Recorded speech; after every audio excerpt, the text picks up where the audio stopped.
Perjalanan PT Jiwasraya dimulai dengan rangkaian krisis keuangan yang berkembang selama bertahun-tahun.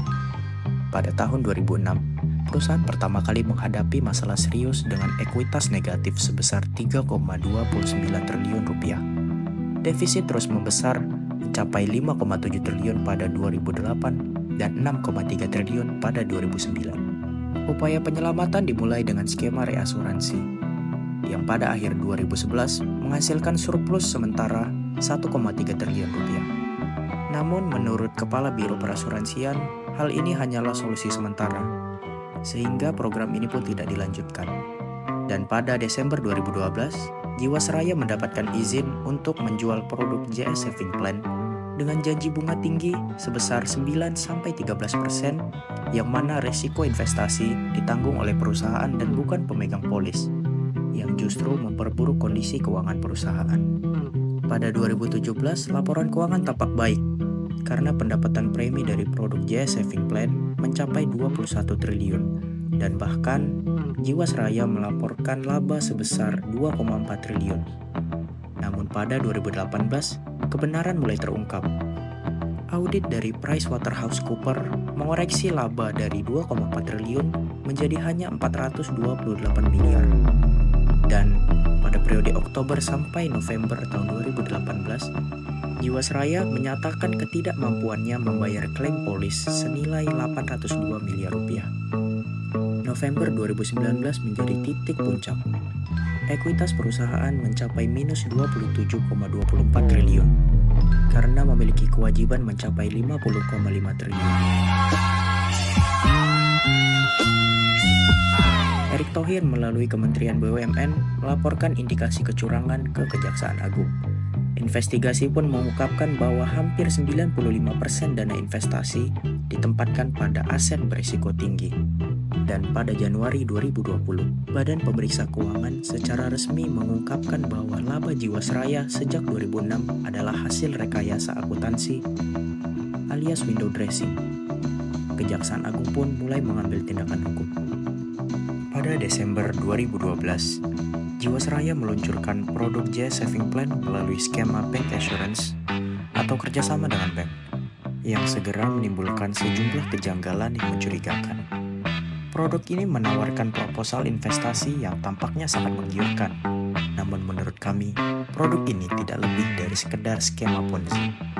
Produk ini menghadirkan sejumlah janji yang tidak masuk akal dalam dunia investasi, yaitu menawarkan bunga sebesar 9-13% per tahun, yang mana jauh di atas suku bunga deposito perbankan dan melebihi imbal hasil obligasi pemerintah.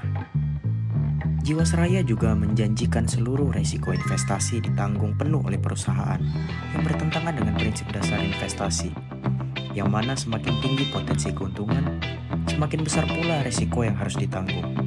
Investigasi mendalam mengungkap sejumlah praktik tidak transparan dalam pengelolaan dana, seperti hanya 2% aset dikelola oleh manajer investasi berkinerja baik. Mayoritas dana dialokasikan pada instrumen investasi yang berfokus pada junk stock atau saham lapis 3 dengan karakteristik volatilitas tinggi, likuiditas rendah dan rentan manipulasi pasar. Dan menurut Agung Firma selaku Kepala Badan Pemeriksa Keuangan, terdapat indikasi jual beli saham dengan kesepakatan harga yang tidak mencerminkan harga wajar, dengan dugaan adanya pihak yang mendapatkan fee dari transaksi. Produk JS Saving Plan menunjukkan ciri-ciri khas skema Ponzi, seperti janji yang tidak masuk akal, yaitu menawarkan imbal hasil tinggi dengan tidak adanya risiko investasi, dan juga periode pencairan tahunan yang memungkinkan adanya manipulasi, yang seakan bergantung pada pemasukan dana baru untuk membayar investor lama, sehingga menciptakan ilusi keberhasilan investasi. Sejak 2010 sampai 2012, Jiwasraya telah mencatatkan surplus sebesar 1,3 triliun melalui skema reasuransi. Namun pejabat yang berwenang telah mengidentifikasi bahwa keuntungan ini hanyalah semu, yang menandakan awal praktik menutupi kerugian secara tidak transparan. Dan sejak 2013, Jiwasraya semakin gencar mempromosikan program JS Saving Plan. Puncaknya adalah Jiwasraya melaporkan pendapatan premi sebesar 21 triliun pada 2017. Hal ini bertujuan untuk terus mendapatkan pendanaan baru untuk membayar klaim polis yang sangat tinggi karena strategi investasi yang mereka lakukan gagal total. Kasus Jiwasraya merupakan skandal keuangan yang sangat kompleks dengan dampak yang sangat besar. Hasil penyelidikan pun menunjukkan kondisi keuangan yang sangat parah, di mana perusahaan memiliki total kewajiban mencapai 50,5 triliun. Sedangkan total aset hanya 23,26 triliun, yang mana hal ini menghasilkan ekuitas negatif sebesar 27,24 triliun. Investigasi juga mengungkap praktik manipulasi sistematis, seperti transaksi investasi yang tidak wajar, rekayasa laporan keuangan, dan investasi pada aset berisiko tinggi dan spekulatif. Hal ini berdampak kepada 5,5 juta nasabah yang terkena dampak kerugian, dengan total kerugian mencapai 13,7 triliun rupiah. Namun yang lebih parah adalah hancurnya kepercayaan masyarakat terhadap lembaga keuangan negara. Wilayah ekonomi dan hukum ekonomi pada kasus Jiwasraya. Yang pertama, hukum perasuransian. PT Asuransi Jiwasraya merupakan BUMN yang bergerak di sektor perasuransian, lebih tepatnya di asuransi jiwa. Oleh karena itu, kami menilai Jiwasraya berkaitan dengan Undang-Undang Nomor 40 Tahun 2014 tentang perasuransian yang mengatur tentang tata kelola perusahaan asuransi serta kewajiban dan tanggung jawab perusahaan terhadap nasabahnya. 2. Hukum korporasi. Black's Law Dictionary mendefinisikan korporasi sebagai suatu entitas hukum yang dibuat oleh atau di bawah kewenangan hukum untuk bertindak sebagai badan tunggal dan memiliki hak serta kewajiban yang terpisah dari individu yang membentuknya. Perusahaan Jiwasraya merupakan perusahaan berbentuk perseroan, sehingga berkaitan dengan Undang-Undang Nomor 40 Tahun 2007 tentang perseroan terbatas yang mengatur tentang tanggung jawab dari tiap-tiap direksi dan komisaris perusahaan. 3. Prinsip Good Corporate Governance. Dalam kasus ini, Jiwasraya mengabaikan prinsip tata kelola perusahaan yang baik, sebagaimana telah diatur dalam Pasal 2 POJK Nomor 73 Tahun 2016. Jiwasraya dinilai melanggar prinsip ini dikarenakan dalam kasus ini tidak adanya transparansi dalam pengelolaan dana serta terjadinya praktik manipulasi laporan keuangan sejak tahun 2006.